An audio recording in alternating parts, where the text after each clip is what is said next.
ଗୁରୁ ମହିମାଲିକ ଅଖଣ୍ଡ ଧୁନି ମନ୍ଦିର।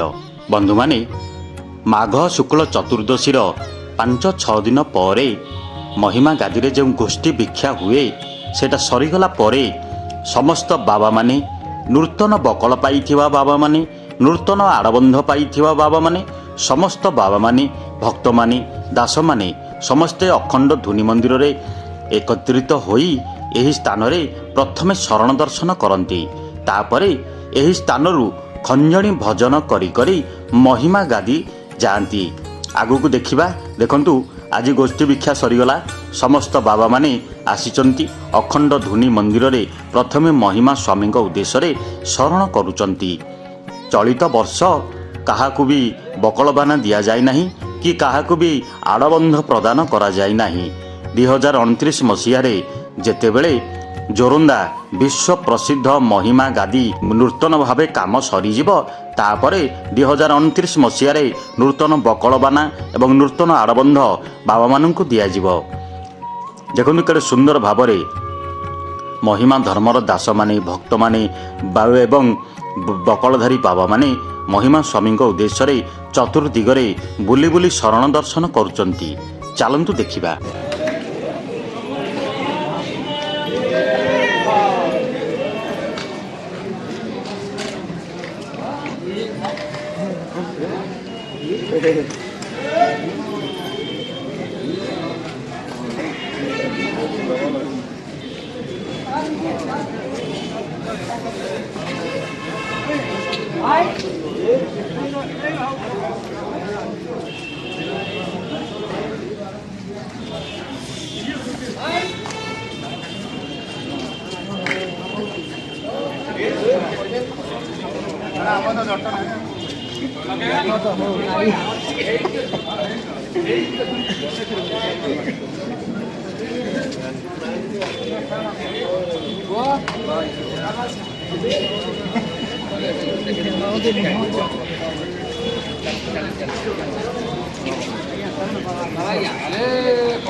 ବନ୍ଧୁମାନେ ଦେଖନ୍ତୁ, ସମସ୍ତ ବାବାମାନେ ଅଖଣ୍ଡ ଧୁନି ମନ୍ଦିରରୁ ପଦଯାତ୍ରା କରି କରି ମହିମା ଗାଦି ଖଞ୍ଜଣି ଭଜନ କରି କରି ଆସିଲେ ଏବଂ ଏହି ସ୍ଥାନରେ ଖଞ୍ଜଣି ଭଜନ ମଧ୍ୟ ଚାଲିଛି ଏବଂ ସମସ୍ତ ବାବାମାନେ ଚତୁର୍ଦିଗ ଚତୁଃପାର୍ଶ୍ୱ ବୁଲି ବୁଲି ମହିମା ସ୍ୱାମୀଙ୍କ ଉଦ୍ଦେଶ୍ୟରେ ଶରଣ ଦର୍ଶନ କରୁଛନ୍ତି। ବନ୍ଧୁମାନେ, ଆଜି ମହିମା ଗାଦିରେ ଯେଉଁ ଗୋଷ୍ଠୀ ଭିକ୍ଷା ହେଉଥିଲା ସରିଗଲା ପରେ ଏମିତି ବାବାମାନେ ଅଖଣ୍ଡ ଧୁନି ମନ୍ଦିରରେ ଶରଣ ଦର୍ଶନ କରନ୍ତି। ତାପରେ ମହିମା ଗାଦିକୁ ଚାଲି ଚାଲି ଆସି ଖଞ୍ଜଣି ଭଜନ କରି କରି ମହିମା ଗାଦି ଚତୁଃପାର୍ଶ୍ୱରେ ଖଞ୍ଜଣି ଭଜନ କରନ୍ତି। ତାପରେ ମହିମା ଗାଦିର ଚତୁଃପାର୍ଶ୍ୱରେ ଶରଣ ଦର୍ଶନ କରନ୍ତି। ଗୁରୁ ମହିମାଲେ।